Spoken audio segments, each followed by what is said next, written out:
മുതൽ ഞാൻ ശ്രദ്ധിക്കുക. ബാലാമണിയുടെ മുഖത്തെന്തോ ഒരു വിളർച്ച വല്ലാതിരിക്കുന്നു. ഒന്നുമില്ല. എന്തു പറ്റിയിട്ടാ ഒരു വിഷമം പോലെ? എനിക്ക് പേടിയാവുക ചേച്ചി. വയറിനൊരു വശത്തുനിന്ന് വേദന പോലെ. എപ്പോഴും ഇല്ല, ഇടയ്ക്കിടയ്ക്ക് മാത്രം. ഈ സമയത്ത് വയറിൽ വായു കെട്ടും. ചിലപ്പോ അതായിരിക്കും. ആയിരിക്കും അല്ലേ? ഭയങ്കര വേദന ഉണ്ടോ? എങ്കിൽ നമുക്ക് ഹോസ്പിറ്റലിലേക്ക് പോവാം. അതൊന്നും വേണ്ട, ചെറുതായിട്ടേ ഉള്ളൂ. അപ്പൊ സാരമില്ല കേട്ടോ, മാറിക്കോളും. അധികവും പേടിയുണ്ടല്ലോ ചേച്ചി. നല്ലതൊന്നും നടന്നിട്ടില്ലല്ലോ ഇന്ന് വരെ ഈ ജീവിതത്തില്.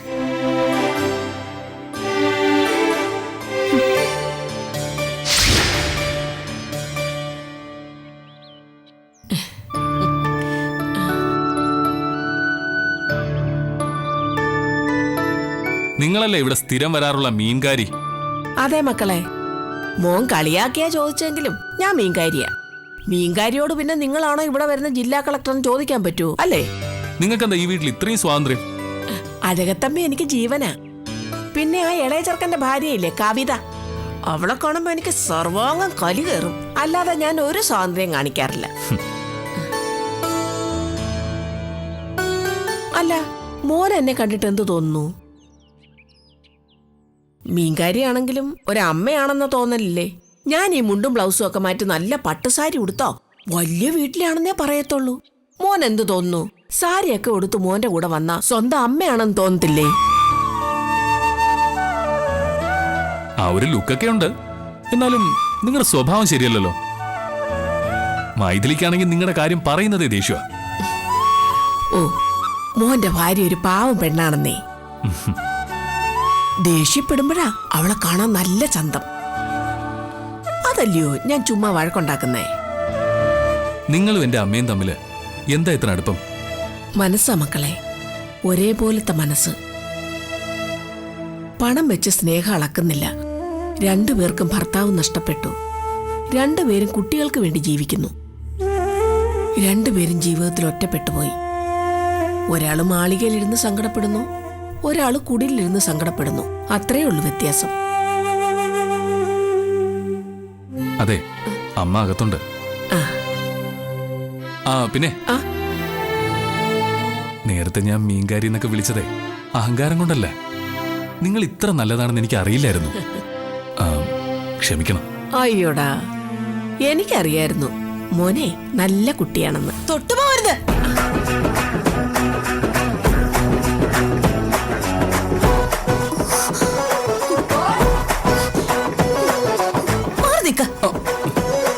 എന്റെ ഭർത്താവിന്റെ ദേഹത്ത് ഒരു മീൻകാരി തൊടുന്നോ? നല്ല സൂര്യൻ ഉദിച്ച പോലത്തെ മുഖം. അപ്പൊ പിന്നൊന്നും തൊട്ടാലെന്താ? അയ്യേ, അന്യ പുരുഷന്മാരെ തൊടാൻ നിങ്ങൾക്ക് ലജ്ജയില്ലേ? ദേ, ചെവിക്ക് പിടിച്ച് തിരിക്കും ഞാൻ. മക്കളെ പോലുള്ള പിള്ളേരാണോ അന്യപുരുഷൻ? എവിടെന്ന് കിട്ടിയടാ നിനക്ക് ഈ സാധനത്തിന്? കഴുത്തിന് ചുറ്റുമല്ല, ശരീരത്തെ മുഴുവൻ നാക്കാ ഇവക്ക്. എന്നാ കണ്ടാ വല്ലതിനും കൊള്ളാമോ? ഒന്നുമില്ല, നേലത്തുനിന്ന് പൊങ്ങിയിട്ടില്ല. എന്നാ അവളുടെ ഒച്ചയോ? നോക്ക് പേടിപ്പിക്കുന്നോടി. കൊണ്ടിട്ടൊരു കുത്തുകാരൻ ഞാൻ. ആ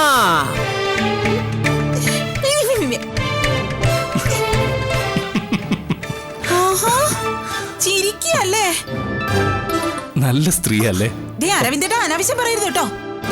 എടി കഴുത നല്ലത് പറയുന്നതാണോ അനാവശ്യം? എന്നെങ്ങ് വാ, മോൻ കഴുകി തരാം. വാ, മീൻകാരി തൊട്ടതല്ലേ, വാ. അതെ, അവരെ നല്ലൊരമ്മയാ.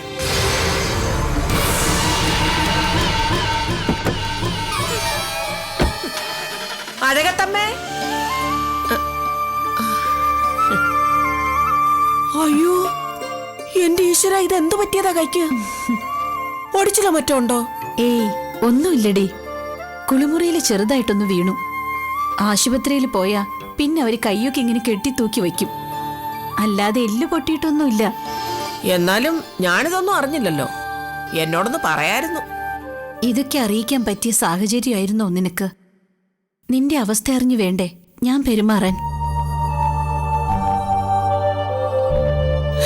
എന്റെ കൊച്ചിന്റെ ബുദ്ധിയൊക്കെ പറയണ്ട, എല്ലാം ഞാൻ അറിഞ്ഞു. ആനന്ദിനോടെല്ലാം കൃത്യമായിട്ട് അന്വേഷിച്ചറിയാറുണ്ടായിരുന്നു ഞാൻ. പേടിക്കണ്ട, എല്ലാം ശരിയാവുന്ന അവൻ പറഞ്ഞത്. അതേ അഴകത്തമ്മേ, മൂത്ത പെണ്ണ് പഠിക്കാൻ മണ്ടിയായിരുന്നു. 10ാം തരം തോറ്റപ്പോ അവള് പഠിപ്പ് നിർത്തി തയ്യലിന് പോയി തുടങ്ങി. രാഘവനാണെങ്കിൽ പഠിക്കുന്നതിനേക്കാൾ പണിയെടുക്കാനായിരുന്നു താല്പര്യം. ലൈസൻസ് എടുക്കാൻ പ്രായമാകുന്നതിന് മുമ്പേ അവൻ ലോറി വരെ ഓടിച്ചു തുടങ്ങി. എന്റെ പ്രതീക്ഷ മുഴുവൻ ഇളയവളിലായിരുന്നു. എന്റെ കൊച്ചു 1ാം ക്ലാസ് മുതൽ സമ്മാനം വാങ്ങിക്കാതെ വന്നിട്ടില്ല വീട്ടില്. പഠിക്കാനും പാടാനും ആടാനും എല്ലാം ഒന്നാമത്. ആളുകളെല്ലാം അസൂയയോടെ എന്റെ കൊച്ചിനെ നോക്കിക്കൊണ്ടിരുന്നത് കണ്ണു കിട്ടിയതാണെന്ന് തോന്നുന്നു അഴകത്തമ്മേ. വിവരങ്ങളൊക്കെ അറിഞ്ഞിട്ടും ആശുപത്രിയിലേക്ക് ഞാൻ മനഃപൂർവ്വം വരാതിരുന്നതാ. എന്നെ കണ്ട നിനക്ക് വിഷമം കൂടുതലേ ഉള്ളൂ. സാരില്ലേ കാർത്തു, ദൈവം ഓരോന്ന് തീരുമാനിച്ചു വച്ചിട്ടുണ്ട്. അതൊന്നും നമ്മളെ കൊണ്ട് മാറ്റാൻ പറ്റില്ല. നീ നോക്കിക്കോ, നിന്റെ കൊച്ചിന് നഷ്ടപ്പെട്ട ബുദ്ധിയൊക്കെ തിരിച്ചു വരും. പഴയതുപോലെ മിടുക്കിയാവും അവള്. അമ്മ എപ്പോഴെത്തി? വന്നതേ ഉള്ളൂ മോനെ. മോൻ എവിടെ പോവുക? ഇന്ന് അവധിയല്ലേ, കോളേജില്ലല്ലോ. എങ്ങോട്ടും പോകാനില്ല. ഇനി എങ്ങോട്ടാ പോണ്ടെന്ന് അറിയാനും വയ്യ. എനിക്ക് അത്രയ്ക്ക് പ്രധാനപ്പെട്ട ദിവസം ഇന്ന്. എന്താടാ? ഇന്ന് കല്യാണ അബിയുടെ.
വിളക്കെടുത്ത് കൊടുക്ക്.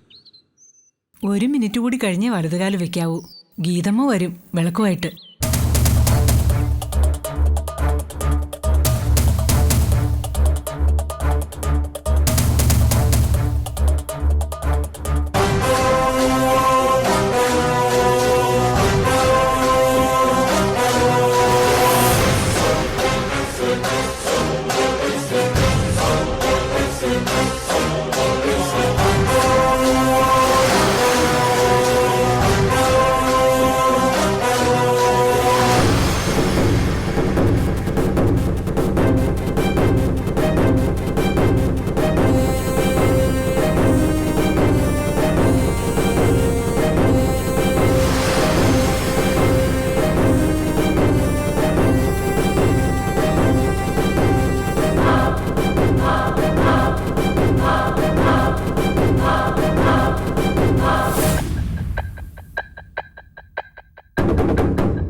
ഞാൻ തികച്ചും ശുദ്ധയായ കന്യക, ഈ ജന്മം മുഴുവൻ പതിവ്രതയായിരിക്കും എന്ന് മനസ്സിൽ സങ്കല്പിച്ച് വലതുകാൽ വെച്ച് കയറിക്കോളൂ.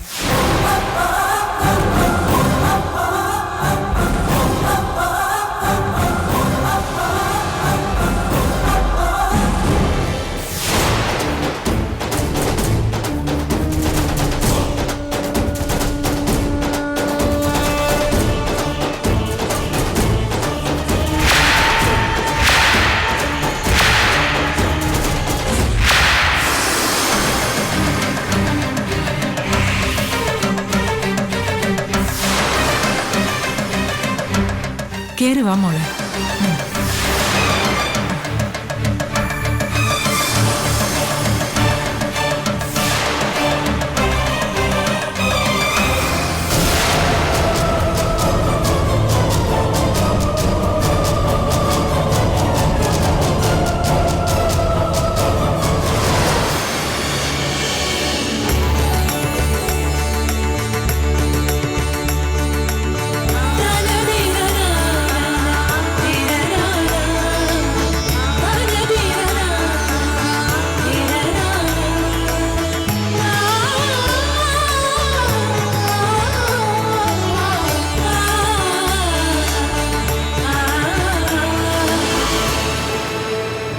ആ ശരി, ഞാൻ വിളിക്കാം. ആ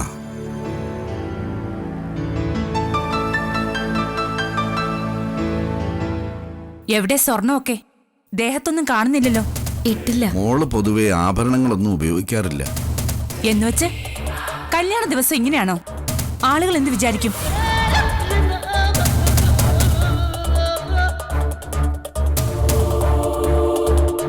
എത്ര പവനുണ്ട് അഭിരാമിക്ക്? 250 പവൻ ഉണ്ടായിരുന്നതാ. ഒരിക്കലും ഉപയോഗിക്കുന്നില്ലാത്തതുകൊണ്ട് കുറേയൊക്കെ എടുത്ത് വിറ്റ് ബാങ്കിൽ ഡെപ്പോസിറ്റ് ചെയ്തു. മറ്റുള്ളവരെ കാണിക്കാനെങ്കിലും ചില വിശേഷ ദിവസങ്ങളിൽ ആഭരണങ്ങൾ അണിഞ്ഞേ പറ്റൂ. ഇതാരാ കാർത്തിക്? എന്റെ ചേച്ചിയാ ഗീതാഞ്ജലി.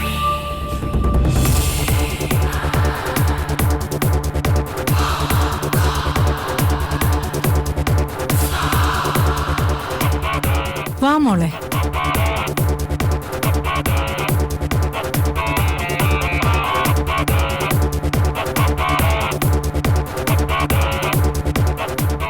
എന്നെക്കുറിച്ച് പറഞ്ഞിരുന്നില്ലേ അഭിരാമിയോട്? ഗീതമ്മയല്ലേ പറഞ്ഞത് വന്നിട്ട് അറിഞ്ഞാൽ മതി എന്ന്.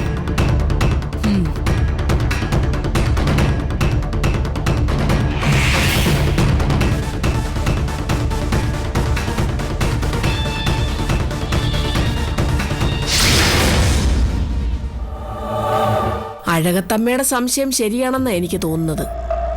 മൈഥിലി ഒരു കഥയില്ലാത്ത പെണ്ണ. അതവളുടെ വർത്താനം കേട്ടാ അറിഞ്ഞൂടെ? മറ്റവളാ ഭയങ്കരി കവിത.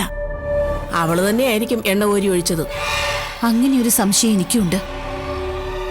പക്ഷെ പിന്നീട് ആലോചിച്ചപ്പോ മൈഥിലി പോലെയല്ല, കവിത ബുദ്ധിയുള്ളവളാ. അവൾ എന്തെങ്കിലും ചെയ്താൽ എന്നെ കൊല്ലാൻ വേണ്ടിയേ ചെയ്യൂന്ന് ഒരു തോന്നല്.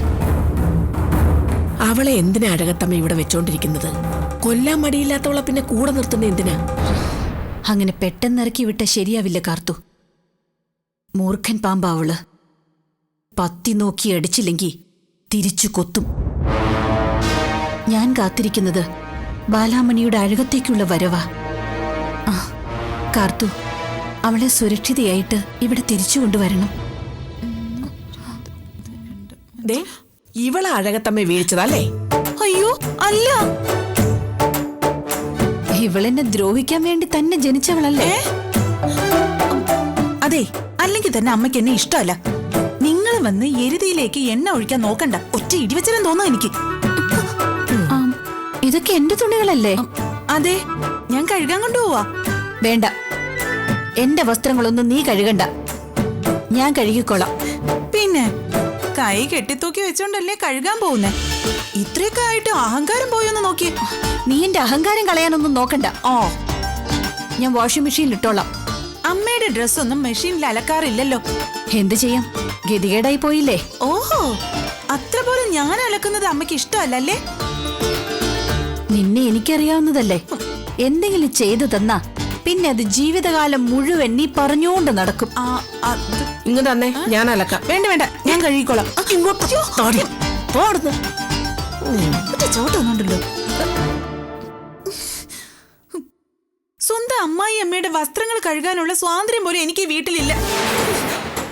ഇത് ഇങ്ങനെ തന്നെ വേണം. 2 കൈ ഒടിയേണ്ടതായിരുന്നു. ഇനി എന്നും ഞാൻ ബാത്റൂമിൽ എണ്ണ ഒഴിച്ചു വെക്കും. നോക്കിക്കോ.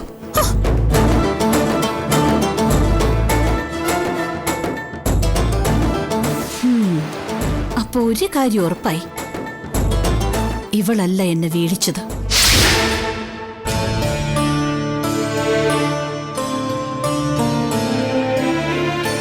അഭിരാമിയുടെ വിവാഹം കഴിഞ്ഞു. അവള് പുതിയൊരു ജീവിതവും തുടങ്ങി. ഇനി നീ അവളെ പ്രതീക്ഷിച്ചിരിക്കണ്ടല്ലോ. വേണ്ട, ഒരു കണക്കിന് അവളുടെ തീരുമാനമാടാ ശരി. ഒരു ജീവിതം താറുമാറായിന്ന് കരുതി അതിന്റെ സങ്കടമായിട്ട് വീട്ടിലിരുന്നില്ലല്ലോ അവള്. ഒരു ബന്ധം വേർപെട്ട് കഴിയുമ്പോ എല്ലാവരുടെയും മനസ്സിൽ അവശേഷിക്കുന്ന ഒരു ചോദ്യമുണ്ട്, ഇനി എന്തെന്ന്. ആ ചോദ്യത്തിന് ഉത്തരം കാണാൻ ചിലപ്പോ വർഷങ്ങളെടുത്തുനിന്ന് വരും. മരണം വരെ ഉത്തരം കണ്ടെത്താത്തവരും ഉണ്ട്. അവിടെയാണ് അഭിരാമിയുടെ തീരുമാനങ്ങൾക്കുള്ള പ്രസക്തി.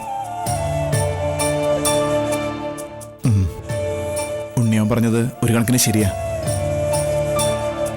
ബന്ധം വേർപ്പെടുത്തിയിട്ട് ദിവസങ്ങൾക്കകം അവള് മറ്റൊരു വിവാഹത്തിന് മനസ്സിനെ പാകപ്പെടുത്തിയെടുത്തു. അതൊരു കഴിവാ, എനിക്കില്ലാത്ത കഴിവ്. കഴിവുണ്ടാക്കണം മോനെ. ഇനി അവളെ ഓർത്തിരിക്കണത് വിട്ടിത്താ. ചെറുപ്പത്തില് നമ്മൾ കാലങ്ങൾ പോണത് ശ്രദ്ധിക്കില്ല, ദിവസങ്ങൾ പോണത് അറിയില്ല.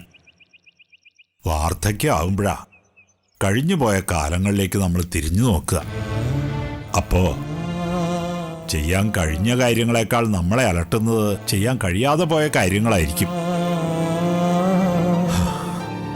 വെറും ഒരു ഉപദേശമല്ല ഇത്, എൻ്റെ ജീവിതം. കൈവിട്ടു പോയതൊക്കെ തിരിച്ചു പിടിക്കാൻ എനിക്ക് ബോധോദയം ഉണ്ടായത് വാർദ്ധക്യത്തിലാ. എന്നിട്ട് സംഭവിച്ചത് എന്താന്ന് നിനക്കറിയാലോ. സ്നേഹിച്ച പെണ്ണ് തെരുവിൽ കിടന്ന് മരിച്ചു.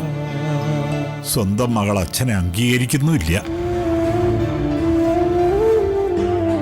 കാലം കടന്നുപോയി കഴിയുമ്പോൾ പെറുക്കി കൂട്ടാവുന്നതല്ല ജീവിതം. ഉണ്ണിയാമ്മ പാഴാക്കി കളഞ്ഞതുപോലെ നീയും നിന്റെ ജീവിതം പാഴാക്കി കളയരുത്. ഈ തലമുറയ്ക്ക് മറ്റൊരു ഉണ്ണിമാമയെ ആവശ്യമില്ല മോനെ. ഞാൻ മറ്റൊരു വിവാഹം കഴിക്കണമെന്നാണ് ഉണ്ണിയമ്മ പറയുന്നത്, എനിക്കറിയാം. അതേ ഉള്ളൂ ഇനി ജീവിതം കരുപ്പിടിപ്പിക്കാനുള്ള സൊല്യൂഷൻ എന്നും എനിക്കറിയാം. പക്ഷേ ഉണ്ണിയമ്മേന്റെ പ്രശ്നം അതല്ല. ഈ അഭിയുടെ ഓർമ്മകൾ മനസ്സിലിരിക്കുമ്പോൾ എങ്ങനെയാ മറ്റൊരു പെണ്ണിനെ കൂടെ കൊണ്ട് നടക്കുക? അതൊക്കെ ചുമ്മാ മനസ്സിന്റെ ഒരു കള്ളത്തരാടാ. അഭിരാമിയെ കെട്ടിയപ്പോ ബാലാമണി എങ്ങനെയാ നീ മനസ്സിൽ നിന്ന് ഇറക്കി വിട്ടത്? അത് ഉണ്ണിയമ്മേ, ബാലാമണി ഞാൻ സ്നേഹിച്ചിട്ടേ ഉള്ളൂ, അകന്നുള്ള സ്നേഹം. അഭിരാമി പക്ഷെ അങ്ങനെയല്ല, മനസ്സും ശരീരമൊക്കെ പങ്കിട്ട സ്നേഹ. ജീവിതത്തിൽ ഒരു പുരുഷന് ഒരു സ്ത്രീ, ഞാൻ അതിൽ വിശ്വസിക്കുന്നുണ്ട്. അതുകൊണ്ട് എന്താടാ പ്രയോജനം? ഈ മനസ്സിലിരിക്കുന്ന സ്ത്രീ മറ്റൊരു പുരുഷനെ സ്വീകരിച്ചില്ലേ? ഈ പറഞ്ഞ മനസ്സും ശരീരവും ഒക്കെ കൈവിട്ടു പോയില്ലേ? ശരിയാണ്. പക്ഷെ ഒന്ന് കൈവിട്ടു പോയെന്ന് വെച്ച് മറ്റൊന്ന് വാങ്ങിക്കാൻ ജീവിതം ഒരു കളിപ്പാട്ടൊന്നുമല്ലല്ലോ. ഈ കീ കൊടുത്താൽ ഓടുന്ന പാവയൊന്നുമല്ല ഹൃദയമുള്ള മനുഷ്യൻ.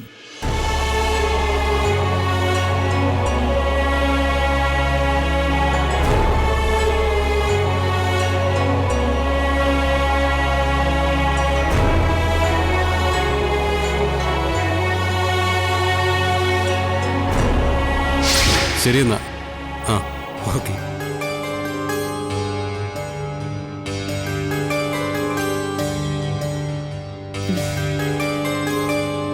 ആരെയും അറിയിക്കാതെ ഒരു കല്യാണം നടത്തിയതാ. എന്നിട്ടും ഫോൺ കോൾസിനും ആളുകളുടെ വരവിനും ഒരു കുറവുമില്ല. ആരെ അറിയിക്കുന്നില്ലെങ്കിൽ പിന്നെ എന്തിനാ ഇൻവിറ്റേഷൻ കാർഡ് അടിച്ചേ? അയ്യോ അഭി, അതൊരു ചടങ്ങാണെന്ന് പറഞ്ഞു, ഞാൻ അങ്ങനെ ചെയ്തു, അത്രേ ഉള്ളൂ. എനിക്ക് ആടയാഭരണങ്ങളോട് താല്പര്യമില്ലെന്ന് കാർത്തിക്കിന് അറിയാവുന്നല്ലേ. അത് കാർത്തിക്കിന്റെ വീട്ടിൽ പറയണമെന്ന് ഞാൻ പറഞ്ഞിരുന്നതാ. പിന്നെ എന്തിനാ എല്ലാവരും എന്നോട് ആഭരണങ്ങളുടെ കണക്കുകൾ ചോദിക്കുന്നത്? If they want I will give how much they want. Sorry, അങ്ങനെ ആർക്കും കൊടുക്കേണ്ട കാര്യമൊന്നുമില്ല. But I am ready to produce my bank balance. Because എനിക്ക് തരാനുള്ളതെല്ലാം എൻ്റെ അച്ഛൻ എൻ്റെ പേരിൽ ഡെപ്പോസിറ്റ് ചെയ്തിട്ടുണ്ട്. അഭി, കല്യാണ ദിവസമാണ്, ആൾക്കാർ പല സ്വഭാവക്കാരാണ്, ഓരോന്നൊക്കെ ചോദിച്ചെന്നിരിക്കും. Just leave it. അങ്ങനെ ചോദിക്കാൻ ആരും ഇല്ലായിരുന്നല്ലോ ഇവിടെ, അമ്മയും അമ്മാവനൊന്നും. പിന്നെ എന്നെ ചോദ്യം ചെയ്തത് ഒറ്റയാളാ, യുവർ എൽഡർ സിസ്റ്റർ. ഈ ഗീത എന്നൊരു സഹോദരി ഉള്ളത് കാർത്തിക് എന്നോട് പറയാതിരുന്ന എന്താ? പറഞ്ഞിരുന്നു, ഒരു സഹോദരി ഉള്ളൂ എന്ന് പറഞ്ഞിരുന്നു. അന്ന് അഭിയെ കാണാൻ വീട്ടിൽ വന്നപ്പോൾ എൻ്റെ കൂടെ വന്നത് കസിൻ സിസ്റ്ററാണ്, ഇളയച്ചൻ്റെ മകൾ. അങ്ങനെ പരിചയപ്പെടുത്തിയില്ല എന്നുള്ളത് മാത്രമാണ് എൻ്റെ തെറ്റ്. So don't misunderstand. എൻ്റെ ചേച്ചിയാണ് ഗീത. അവർ പൊതുവെ പുറത്തിറങ്ങാറില്ല, അതുകൊണ്ടാണ് നിന്റെ വീട്ടിലും വരാതിരുന്നത്. വിവാഹം കഴിഞ്ഞ് ആദ്യ ദിവസം തന്നെ ഭർത്താവിനെ ഉപേക്ഷിക്കേണ്ടി വന്നൊരു സ്ത്രീയാണ് അവർ. അതിൻ്റെ ഫ്രസ്ട്രേഷൻ ഉണ്ടാവും. അത് നിന്റെ അടുത്ത് കാണിച്ചെങ്കിൽ പ്ലീസ് അഡ്ജസ്റ്റ് ചെയ്യണം. ചെയ്തേ പറ്റൂ.